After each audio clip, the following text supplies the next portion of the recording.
This week on Worldview, as the West announces more sanctions and decouples from Russia, should India brace for impact? Hello and welcome to Worldview at The Hindu with me, Suhasini Haidar. The American people will deal another powerful blow to Putin's war machine.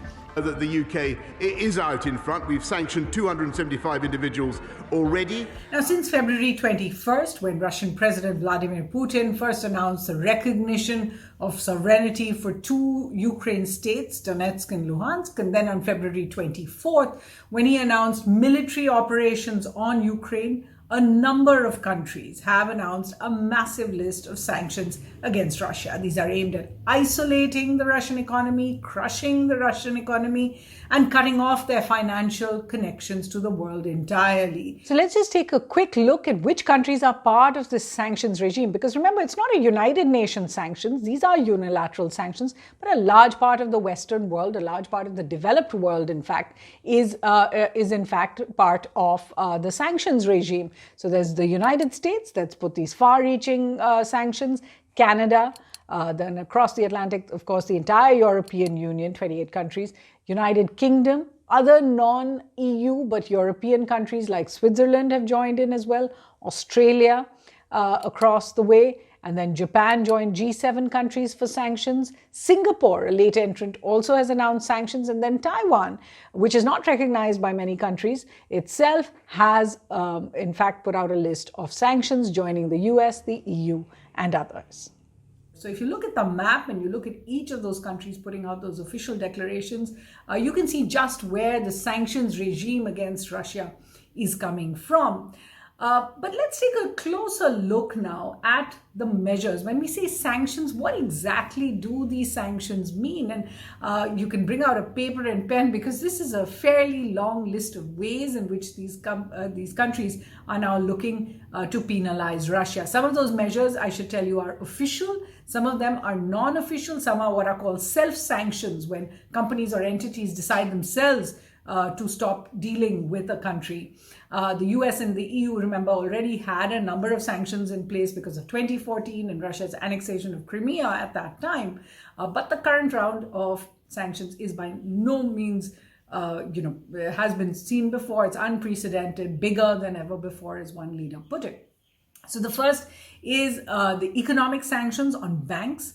4 major Russian banks have made it to everybody's list. About a dozen others can no longer be used by all those other countries for transactions. The European Union, of course, notably excluded a few banks, like Gazprom Bank, that are used for energy trade. We'll tell you more about that. But the US and UK have been firm on these banks as well. The second, this was the big one, the exclusion from the global banking messaging system called SWIFT. This has been banned for 7 Russian banks. It means that Russian banks will be disconnected from banks in all other countries. Then there is the ban on trade and economic relations, particularly with Donetsk and Luhansk. And it was there in the past as well with Crimea. Asset freezes. This is the 4th type of sanction. Asset freezes against, as we said, Putin, Lavrov, members of the Russian parliament or Duma, and members of the government as well. The 5th is a ban on financial services to designated Russian companies. So there are many Russian private companies that are seen as supporting the government, and those have been banned as well from accessing international financial services. There's the 6th is the ban on overflight of the European airspace to begin with, access to Russian planes into Western airports. This is clearly going to mean that very little travel in and out of Russia will actually be allowed. The 7th is the suspension of broadcast licenses. Now, this is an interesting one, given that these countries see themselves as the Western liberal order as well. They've actually banned media, state-owned Russian media, they say, which is Russia Today and Sputnik. But then we've seen cable operators dropping Russian channels in many countries. RT America as well has closed down on its own. The 8th is a ban on cryptocurrency transactions and what are called non-fungible tokens, NFTs. This was seen as one way Russia would work around the international sanctions, but these remain a very hard to implement ban. It is there on paper, however. And then the US announced a ban of all oil and energy imports from Russia. Now, this is a big one. Remember, while the US itself is now energy self-sufficient, European countries, especially, you heard a lot from Germany on this, they are not, and they didn't join this particular ban. They have, however, said that they will try and reduce their dependency on Russian oil, and they have abandoned the Nord Stream 2 pipeline project with Russia. Energy companies Shell and BP and other international energy companies have also said that they are withdrawing from Russian business and from crude oil purchases almost immediately. The 10th, and these, as I said, are self-sanctions, autonomous decisions, many US companies in particular that are sensitive to public criticism in their countries, like McDonald's, Starbucks, Coca-Cola, Pepsi, also MasterCard, Visa, American Express. In fact, about 40 companies in all are either exiting Russia or are considering it right now. The 11th was sanctions not just against Russia, but against Belarus as well for supporting Russian military actions. And so Belarus has come under a new slew of sanctions in the past few weeks. And the 12th and the last, and this is in a way very interesting, these are the social and cultural sanctions, if you like, or a decoupling in the cultural sphere. Although EU leaders have said consistently they are not against Russians, it is clear that Russians in their countries are now facing the brunt of the anger against Mr. Putin. You saw the Munich Philharmonic, for example, firing its chief conductor, Valery Gergiev, and New York's Metropolitan Opera letting Russian soprano Anna Netrebko go. We understand in Canada as well, a pianist wasn't allowed to perform. The Bolshoi Ballet's performances in London and Madrid have been cancelled as well because these were seen as not critical of the Russian actions. Put simply, Russia is now the world's most sanctioned country, with more than 5,300 different sanctions being put on Russia since in the last 2 decades. This is more than countries like Iran, Syria, North Korea, Cuba, other countries that are on world sanction lists or for different countries. The hope is, of course, to put enough pressure on Russia to immediately stop its bombing of Ukraine, withdraw troops. But the impact of the scale of decoupling is not short-term. It will be long-lasting. And just take a look at where all we can see the impact. Of course, the intended impact is on the Russian economy. And we've already seen the GDP estimates come down, the stock exchange frozen, the ruble has dropped 30% against the dollar, inflation in Russia rising to 9% and over that. The second is to the global oil and gas market. The international market has been on fire, is thrown into a tizzy, went up, went down, but it did hit a high of $139 a barrel at one point. Overall prices have jumped more than 30% since Feb 24th. Now remember, Russia produces about 12% of the world's oil, about 16% of the world's natural gas. It is the world's largest oil exporter, about 7 million barrels of crude and petroleum products a day, and a majority of that was going to countries that now support sanctions. So you can imagine the impact of this, both in Russia and outside of it. Agricultural exports. Russia is a major exporter, but then Ukraine, this is something not looked at so closely, supplies about 12% of the global wheat exports, 13% of corn exports. And now the world is going to have to find alternatives, at least in the short term. Then there's rare metals and mineral supplies. Remember, 40% of the world's supply of palladium and about 70% of the global supply of neon comes from Russia and Ukraine, respectively. These are very much needed for semiconductor chips, and you'll hear much more about these metals in the next few months. And then there is, of course, defense exports. This is something we know well in India. Russia is the world's second largest defense hardware exporter, second only to the United States. It accounts for 20% of global weapons sales, and it sells to more than 40 countries in all. So when you look at this swathe of sanctions and the kind of impact they're going to have, in what ways must India really brace for impact? And we're going to look at some of the areas of impact. There will be many more. To begin with, of course, there is the economic impact for India. And this is what the Modi government has to focus on. To begin with, the price of oil will go up. Inflation and food prices have already been soaring for some time. And with state elections over, the Modi government is expected to begin raising oil prices once again.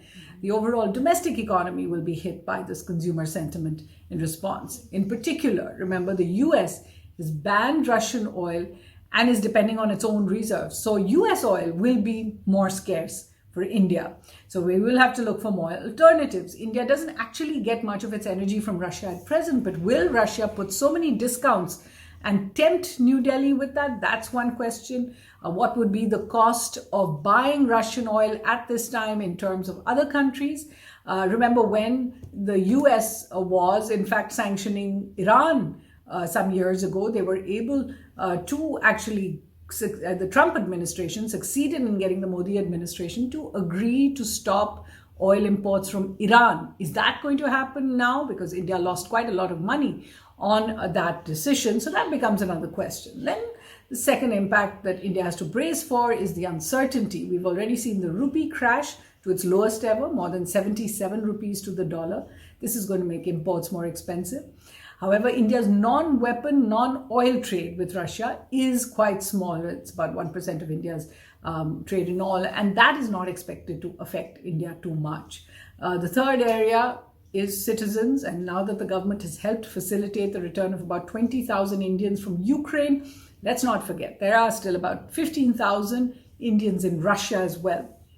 Any impact either of India's foreign policy choices or of the Russian domestic situation during this conflict will really be felt by them. Then there is India's choice on sanctions that it really has to look at more closely. India says we don't accept unilateral sanctions, but when they are so far wide ranging, you have to look at the strategic costs of the sanctions regime. Is the world going to be divided between those who follow sanctions and those who don't? A dollar world for some transactions, a non-dollar world for other transactions, a Swiss bank transaction world, and one which uses others like China's CIPS and the use of the renminbi, the RMB, for trade. India, remember, has already used banks and rupee-ruble trade to pay its advance payments on the S-400 missile system. So is this going to be the modus operandi? But as we said, it's not just about the economics. There is also the strategic cost. And I mentioned S-400, but we really dealt enough with the US's choices on S-400, those related to old CAATSA sanctions. What will the US do now if India refuses to accept the new sanctions? Given 60% of India's military hardware is from Russia, it needs spare parts from sanctioned entities.